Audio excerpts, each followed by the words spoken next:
अस्सलामुअलैकुम जी सजनों, की हाल चाल है? ठीक हो? तबीयत से तो ठीक ने यार, पर अज मैं कोई नहीं ठीक यार। अज मैं एक ना वीडियो वेखी है, यकीन करो मेरा ना उस टाइम का बड़ा ही ना कसमे अजीब कैफियत हो रही है। मुल्तान के इलाके के अंदर ये वाकया आया जनाब, है हुने हुने वीडियो वेखी है। एक गरीब बाप, उनका बेटा फौत होया, जवान बेटा। ਉਹਦੇ ਕੋਲੋਂ उस बाप को उस बच्चे ਨੂੰ दफनाने वास्ते कफन के पैसे कोई नहीं। उस बाप ने की किया जनाब, अपने बेटे ਨੂੰ वो टाट नहीं होंगे जिदे ते लोग अफसोस करते हैं, मरग हो जाए, फौतगी हो जाए तो टाट थले विछाया जाता है। उस टाट दे विच पा के अपने बेटे ਨੂੰ दफन करने वास्ते कब्रिस्तान चला गया। तुहाडे नाल वीडियो भी शेयर करने हैं। ते यकीन करो मेरी जिंदगी के अंदर पहला वाकया होया, अपनी जिंदगी के अंदर मैं ऐसा वाकया नहीं वेख्या कि अजकल के जमाने के अंदर, अजकल के दौर के अंदर ऐसे ऐसे लोग दुनिया ते पाए जाते हैं। पर यह गल सही है कि उन्होंने को पैसे कोई नहीं, पर ऐसे बाहया घराने ऐसे ने जिन्हों के कोलों जनाब खाण वास्ते भावें रोटी कोई नहीं, हरी मिर्च नाल गुजारा करते हैं, अचार नाल गुजारा करते हैं, भावें कुछ लभदा तो भावें कुछ नहीं लभदा। पर ऐसे ऐसे बागैरत लोग मैं वेखे ने, बागैरत, जिन्होंने भावें कुछ खाण नूं लभे भावें ना लभे, लेकिन किसी के सामने तली अडना गवारा नहीं करते, किसी के सामने हाथ फैलाना गवारा नहीं करते। सब तो पहले तुसीं इन्हां बाबा जी बुजुर्गों की वीडियो वेखियो, उस बाद आप अगे गल शुरू करने। मुल्तान में एक बूढ़ा बाप अपने जवान बेटे की लाश को लेकर कब्रिस्तान पहुंचा और उसकी बगैर कफन के तदफीन करने की कोशिश की। इस गरीब बाप के पास इतने भी पैसे नहीं थे कि वो अपने बेटे को कफन दे सके।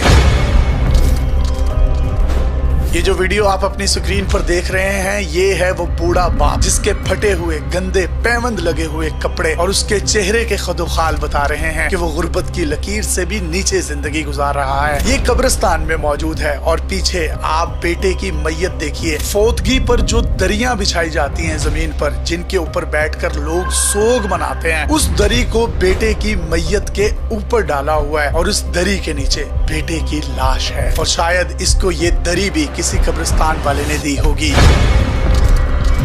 हादसे से बड़ा सानहा ये है कि 2 खवातीन और 2 मर्द, ये 4 लोग इसकी लाश को घर से कब्रिस्तान लेकर आए ताकि इसकी तदफीन की जा सके। एक ये मरने वाले दानिश की बहन और एक उसकी कजन और एक दानिश का भाई और ये दानिश का बूढ़ा बाप। तसव्वुर कीजिए कि ये 2 खवातीन और ये 2 मर्द अपने इस प्यारे को मनो मट्टी के हवाले करेंगे। कभी आपने जिंदगी में नहीं सुना होगा कि कोई खातून किसी शख्स को दफन कर रही है या उसके लाशे को कांधों पर उठाकर कब्रिस्तान में लेकर गई है। लेकिन ये अफसोसनाक, दिल को दहला देने वाला बल्कि झंझोड़ने वाला वाकया मुल्तान में पेश आया है।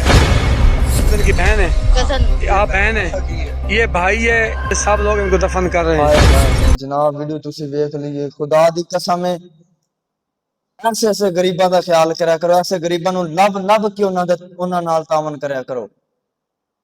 अल्लाह दी कसम, अल्लाह बड़ा अजर देंदा जे। ए देखो गरीब हकदार मजलूम तरीन, जिदे कोलों अपने बेटे नूं दफनाण वास्ते कफन दे पैसे कोई नहीं, पर लोकां दे सामने हाथ फैलाना गवारा नहीं कीता। सानू पैसे कमान दी पई है, अल्लाह अकबर अल्लाह। अगर अल्लाह पाक ने माल इतना ज्यादा नहीं दिता, पर अल्लाह दे गिले शिकवे सी करन तो बाद नहीं होने। हर कदम ते हर मोड़ ते अल्लाह दा गिला शिकवा होंडे है। फलाने अल्लाह ने बैंक बैलेंस दिते, कोठियां दित्तियां, अल्लाह ने सानू की दिता? अल्लाह दे बंदे कदी इस बुजुर्ग नूं कोले बुआ के पुछ के बुजुर्गा जिंदगी किंज दी गुजारी है? तो ये ते अज हाईलाइट होंडे ने, अज सोशल मीडिया ते आंडे ने कि उन्हां दा वाकया वायरल हो गया ते लोकां नूं पता चले कितनी गुरबत दी जिंदगी गुजारी ना बाबा जी ने। इस तो पहले इस बाबे की उम्र तकरीबन 60-70 साल होगी। इस तो पहले की जिंदगी पूछो बाबा जी उन्होंने कि किवें दी गुजरी है यार। ਐਵੇਂ ਨਹੀਂ अल्लाह दे नबी सल्लल्लाहु अलैहि वसल्लम दा फरमाने दी शान है कि अपने तो हमेशा निक्के लोगों वाल वेख्या करो, छोटे लोगों वाल वेख्या करो, गरीब लोगों वाल वेख्या करो कि उन्हां दी तरफ वेख के तुहाडे दिल अंदर लालच और तकब्बर नहीं आएगा। वड्डियां वाल नहीं वेखना, ऐसे गरीब लोगों का ख्याल करना, ऐसे गरीब लोगों वाल वेख्या करो। हाँ या अल्लाह तेरी मेहरबानी है, तेरा शुक्रिया है कि सानू इन्ना कुछ दिता ही, फलाने को तो कुछ हैगा ही कोई नहीं। या अल्लाह तेरी इतनी मेहरबानी है कि सानू वो सारा कुछ मिलन दे। फलाने ने एक डंग दी रोटी नहीं लभ रही, सानू चलो असी 3 वक्त दी रोटी तो अपनी इज्जत दे नाल खा रहे हैं। हाय हाय हाय हाय, क्यामत खुद बताएगी कि क्यामत क्यों जरूरी थी।